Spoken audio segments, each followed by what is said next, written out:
We all come to a point in life where we ask, how do I make my money grow? Maybe you just got your first paycheck, maybe you're tired of seeing your savings collect dust.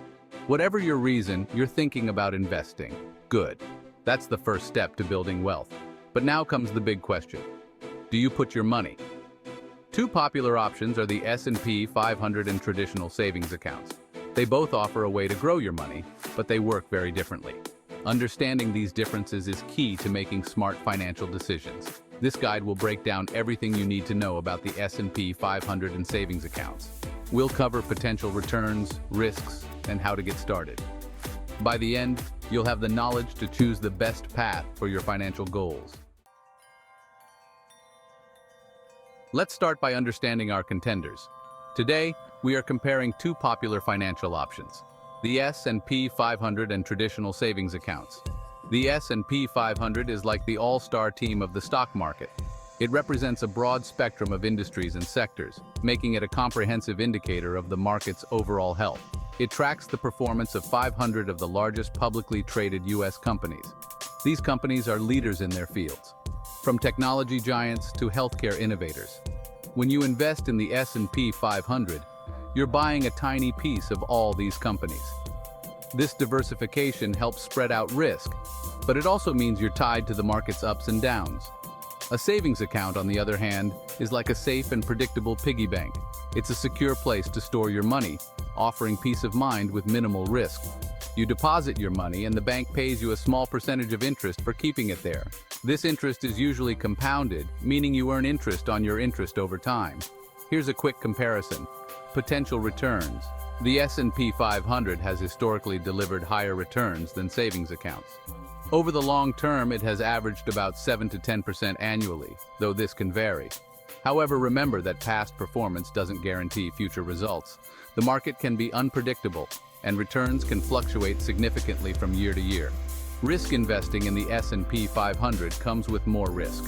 The value of your investment can go up or down based on market conditions, economic factors, and company performance. The stock market can be volatile, meaning your investments can go up or down in value. This volatility can be nerve-wracking, especially for short-term investors. Savings accounts are considered low risk. Your principal is protected, and you earn a steady, albeit small, return on your money. Your money is generally safe, and you won't lose your initial deposit. This makes savings accounts ideal for emergency funds or short-term savings goals. Liquidity. Savings accounts are highly liquid. You can access your money easily when you need it, whether through an ATM, online transfer, or bank withdrawal. You can access your money easily when you need it. This flexibility is crucial for managing day-to-day expenses or unexpected financial needs. The S&P 500 is less liquid. Selling your investments takes time, and you might have to pay fees. Additionally, the value of your investments can change between the time you decide to sell and when the sale is completed. Selling your investments takes time, and you might have to pay fees. This process can be more complex and time-consuming compared to accessing funds in a savings account. So, which one is right for you? The answer depends on your individual goals, risk tolerance, and time horizon. Are you looking for long-term growth or short-term security? It depends on your individual goals, risk tolerance, and time horizon. Consulting with a financial advisor can help you make an informed decision that aligns with your financial objectives. Before you jump into either option, let's make sure you have the basics covered. To invest in the S&P 500, you'll need a brokerage account. This is like a bank account for your investments. It allows you to buy and sell stocks, bonds, and other securities. Money to invest? You don't need to be rich to start investing. Many brokerage accounts allow you to begin with a small amount of money. To open a savings account, you'll need a valid Social Security number. This is for identification purposes. A government-issued photo ID, a driver's license or passport will work. Money to deposit. Banks usually have a minimum deposit requirement to open a savings account. Once you have these essentials in order, you're ready to start your investment journey. Ready to take the plunge into the world of investing? It might seem daunting at first, but with the right guidance, you can navigate it smoothly. Here's how to get started with both options, whether you're looking at the stock market or a simple savings account. Investing in the S&P 500 is a great way to begin. This index includes 500 of the largest companies in the U.S., providing a broad market exposure. 1. Choose a brokerage account. This is your gateway to the stock market. There are many different brokerage firms out there, each offering unique features and benefits. Research their fees, features, and ease of use before choosing one. 2. Open an account. This step is crucial to start your investment journey. You can usually open an account online in minutes, making it convenient and quick. Be prepared to provide your personal and financial information. This ensures your account is set up correctly. 3. Fund your account. Transfer money from your bank account to your brokerage account. This is the capital you'll use to buy investments. 4.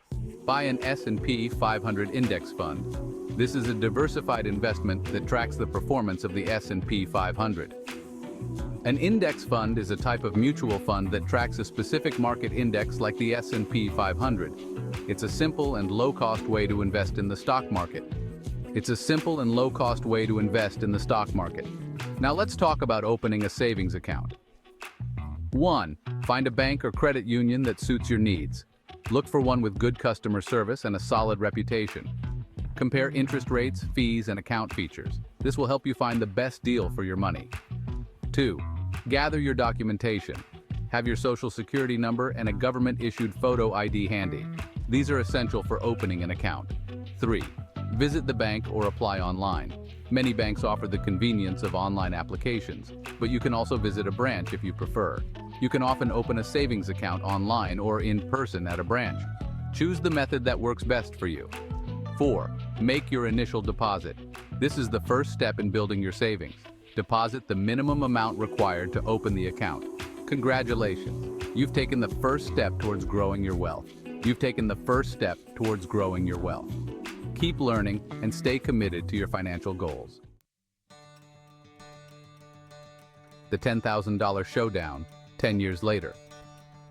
Let's see how our two contenders perform over time. Imagine you invest $10,000 in both the S&P 500 and a savings account. We'll assume an average annual return of 7% for the S&P 500, adjusted for inflation, and a 1% interest rate for the savings account. After 10 years *S&P 500, your initial investment could grow to approximately $19,671. Savings account. Your balance would be around $11,046. As you can see, the power of compounding can make a significant difference over time. The S&P 500's higher potential returns could result in almost double the growth of your initial investment compared to the savings account. However, keep in mind that these are just hypothetical examples. Actual returns can vary and are not guaranteed. Supercharging your financial strategy. Whether you choose the S&P 500, a savings account, or a combination of both, there are ways to maximize your financial strategy. Start early. The earlier you start investing, the more time your money has to grow. Time is your greatest ally when it comes to building wealth. Contribute regularly. Even small, consistent contributions can add up over time. Consider setting up automatic transfers to your investment or savings account. Reinvest your earnings. When your investments generate dividends or interest, reinvest those earnings to take advantage of compounding. Review and adjust. Your financial goals and risk tolerance may change over time. Regularly review your investment strategy and make adjustments as needed. Remember, investing is a marathon, not a sprint. Stay disciplined, patient, and focused on your long-term goals. Troubleshooting your investment journey. Investing can be a rewarding experience, but it's not without its challenges. Investing isn't always smooth sailing. The market can be unpredictable, and it's important to be prepared for the ups and downs. Here are some common issues you might encounter and how to address them. Understanding these challenges can help you navigate your investment journey more effectively. Market volatility. The stock market can be unpredictable.